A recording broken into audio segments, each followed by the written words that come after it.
금반지와 전화 한 통. 지영아, 부모님 치매래. 지영이가 모셔야지.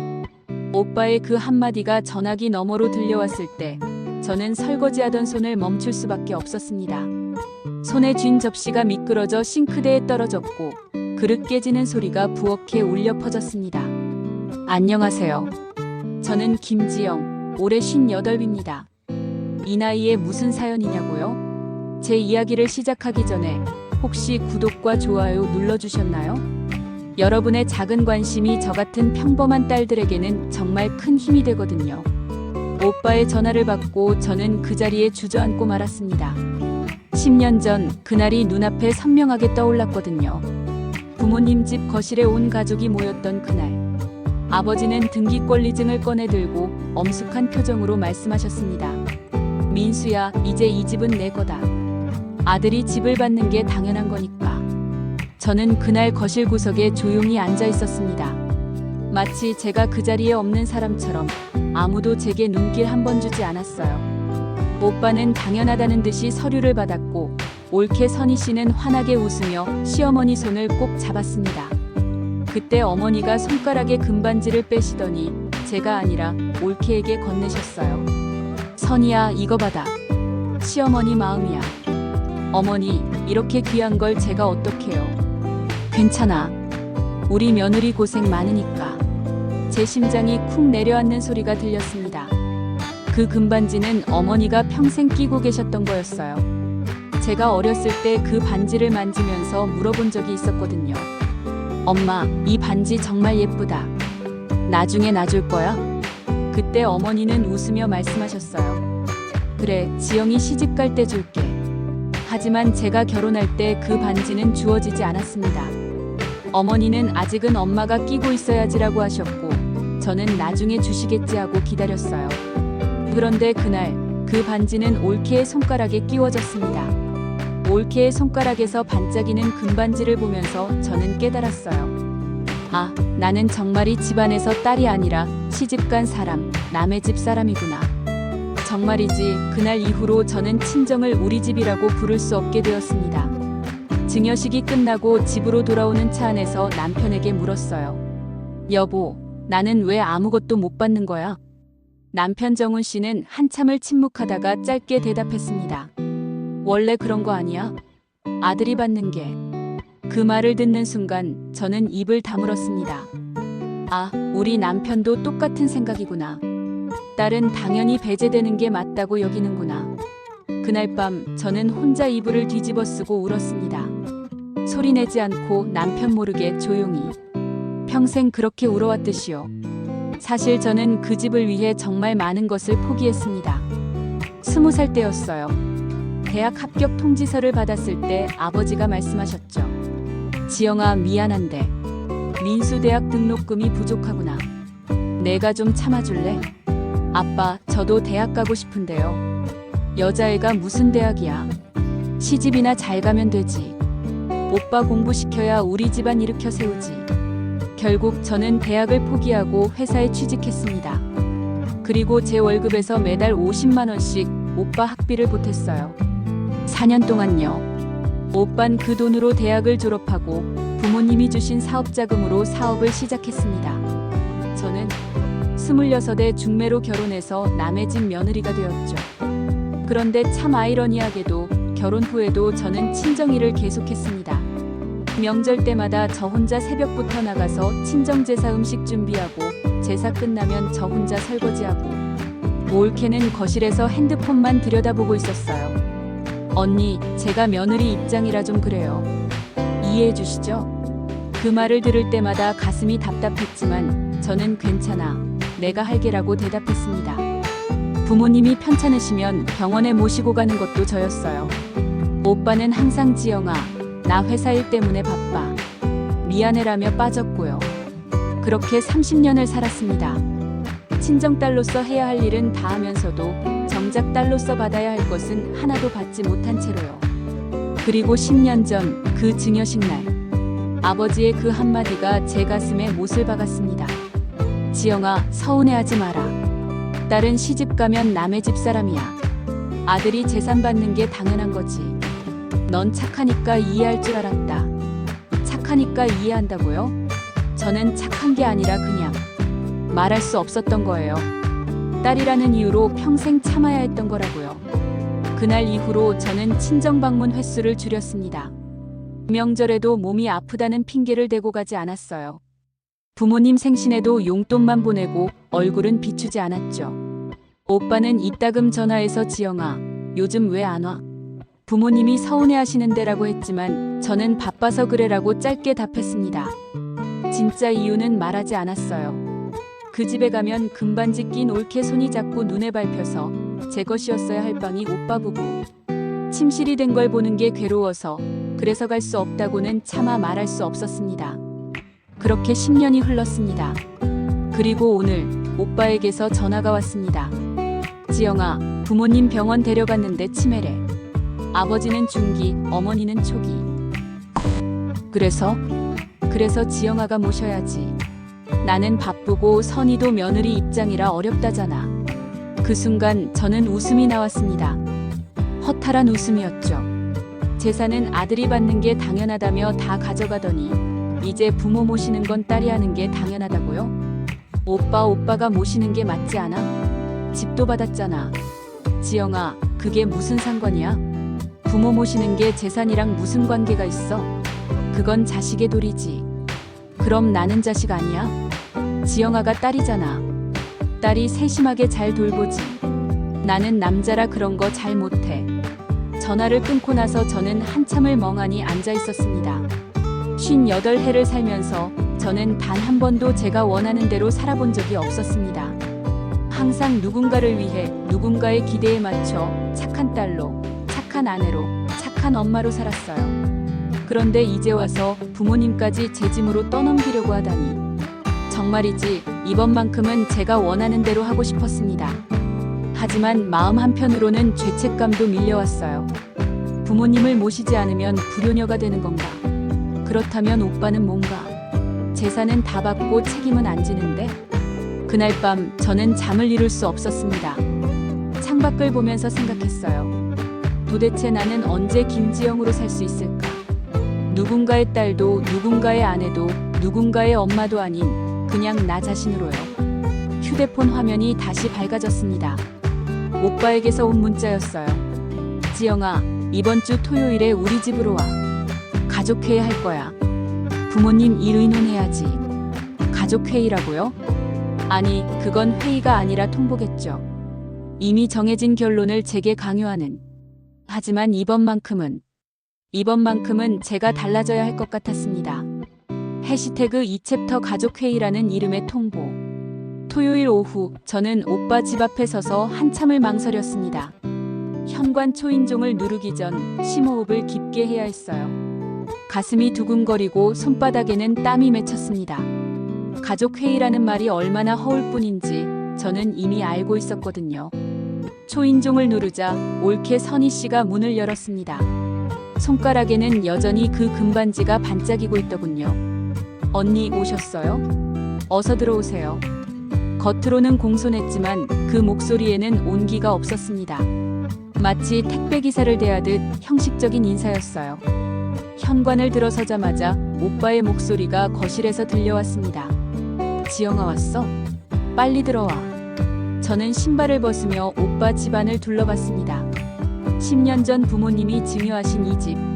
제가 어렸을 때 뛰어놀던 거실, 어머니와 함께 요리하던 부엌, 아버지와 차 마시던 베란다. 모든 게 그대로인데 이제는 완전히 남의 집이 되어버렸더군요. 거실 소파에는 오빠 민수가 팔짱을 낀 채 앉아 있었습니다. 마치 회의를 주재하는 사장처럼 당당한 자세였어요. 앉아, 지영아. 이야기 좀 하자. 저는 소파 끝자리에 조심스럽게 앉았습니다. 올케는 부엌 쪽으로 슬그머니 사라졌어요. 오빠가 테이블 위에 서류 몇 장을 펼쳐놓으며 말했습니다. 이게 부모님 진단서야. 아버지는 치매 중기, 어머니는 초기래. 의사 선생님이 누군가 옆에서 24시간 케어해야 한다고 했어. 24시간 케어. 그 말을 듣는 순간 제 등골이 서늘해졌습니다. 그래서 내가 왜 여기 온 건지 알지? 오빠가 모시면 되잖아. 오빠가 이 집도 받았고 아들이니까. 제가 조심스럽게 말하자 오빠의 표정이 굳어졌습니다. 지영아, 무슨 소리야? 나는 남자잖아.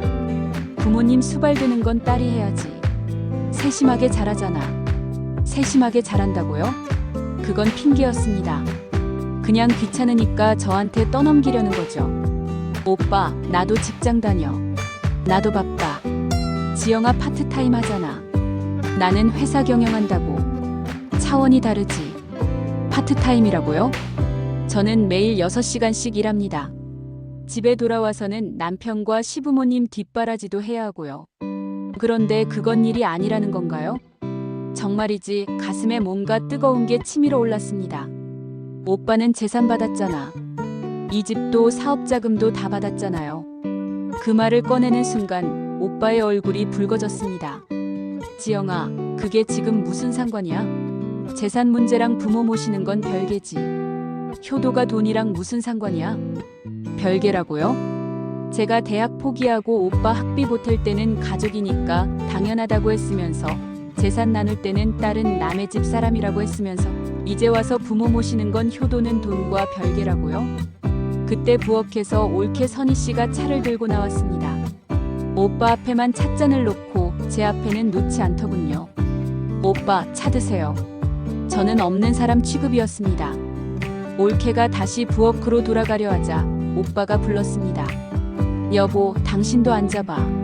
가족회의니까. 올케는 난처한 표정으로 소파 끝에 살짝 걸터 앉았습니다. 그리고 조심스럽게 입을 열었어요. 저는 며느리 입장이라 사실 좀 어려워요. 시부모님 모시는 건 정말 힘든 일이잖아요. 그러니까 지영아한테 부탁하는 거지. 오빠와 올케는 이미 한 팀이었습니다. 그들의 결론은 정해져 있었어요. 저더러 부모님을 모시라는 것. 언니가 딸이시니까 부모님이 더 편하실 거예요. 저희는 아무래도 아들네 집이니까 어머니도 눈치 보이실 것 같고요. 눈치 보이신다고요? 10년 전에 금반지 주실 때는 눈치 안 보이셨는데요. 속으로는 이렇게 생각했지만 입 밖으로 내지는 못했습니다. 대신 저는 다른 방법을 제시해봤어요. 요양원은 어때? 요즘 좋은 곳 많다던데. 오빠가 즉각 손을 내저었습니다. 요양원? 그게 얼마나 드는데? 한 달에 200~300씩 들어가. 누가 그걸 감당해? 오빠가 이 집 받았잖아. 이 집 팔면. 지영아, 제정신이야? 내 집을 왜 팔아? 이건 내 재산이라고. 그 순간 저는 모든 게 명확해졌습니다. 재산은 내 것이라고 주장하면서 부모님 모시는 건 지영아 것이라고 떠넘기는 거였죠. 오빠, 이건 너무 불공평해. 불공평? 지영아, 딸이 부모 모시는 게 어떻게 불공평해? 원래 그런 거잖아. 딸이 세심하고 잘하니까. 딸이 세심하다는 건 또 무슨 말인가요? 남자라고 못할 게 뭐가 있나요? 그냥 하기 싫으니까, 책임지기 싫으니까 그런 핑계를 대는 거잖아요. 저는 더 이상 말을 잇지 못했습니다. 목구멍이 막힌 것처럼 답답했어요. 오빠는 서류를 정리하며 마무리하듯 말했습니다. 그럼 이렇게 하자. 지영아가 부모님 모시고 나는 가끔 용돈 드리고 명절 때는 우리 집으로 모시면 되지. 가끔 용돈 드리는 게 전부라고요? 24시간 수발드는 건 제가 하고 오빠는 가끔 돈 몇 푼 드리는 게 공평한 분담이라고요? 오빠, 나는 못해. 우리 집도 좁고 남편도 반대할 거야. 매형 설득하면 되지. 지영아가 원래 남 설득 잘하잖아. 그때 올케가 한마디 거들었습니다. 언니, 사실 며느리가 시부모 모시면 갈등만 생겨요. 친딸이 모시는 게 서로 편해요. 편하다고요? 누구 편한 건데요? 오빠네만 편한 거잖아요. 저는 일어서려고 했습니다. 더 이상 이 자리에 있고 싶지 않았어요. 오빠, 나 먼저 갈게. 야, 지영아. 이야기 끝난 거 아니잖아. 나는 할 말 없어. 현관으로 향하는데 뒤에서 오빠 목소리가 들렸습니다. 지영아, 불효하려고. 부모님 버리려고. 불효라는 단어가 비수처럼 꽂혔습니다. 제가 불효다라고요? 30년 넘게 친정 뒷바라지하고 명절마다 혼자 설거지하고 부모님 병원 모시고 다닌 제가요? 그럼 재산 다 받아가고 부모는 떠넘기는 오빠는 뭔가요? 하지만 저는 돌아서지 않았습니다. 그냥 현관문을 열고 나왔어요. 집으로 돌아오는 길 버스 안에서 창밖을 보는데 눈물이 흘러내렸습니다.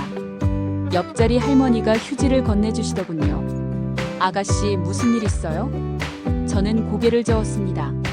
설명할 수도 없었어요. 58년을 살면서 쌓인 이 서러움을 어떻게 몇 마디로 설명할 수 있겠어요? 집에 도착했을 때는 저녁 6시였습니다. 남편은 거실에서 TV를 보고 있었어요. 왔어? 오빠네는 어땠어? 별로. 그래서? 부모님은 어떻게 하기로 했어? 남편의 질문에 저는 한참을 말하지 못했습니다. 그리고 조용히 대답했어요. 오빠가 나보고 모시래. 그래? 그럼 어쩔 수 없네. 어쩔 수 없다고요? 그게 끝인가요? 남편은 다시 TV로 고개를 돌렸습니다. 제 마음이 어떤지, 제가 얼마나 힘든지 묻지도 않았어요. 저는 부엌으로 갔습니다. 저녁을 준비해야 했거든요. 싱크대에서 설거지를 하면서 눈물이 또 떨어졌습니다. 도마 위에 양파를 올려놓고 칼질을 하는데 손이 떨렸어요. 내가 왜 이렇게 살아야 하지? 그 생각이 머릿속을 가득 채웠습니다.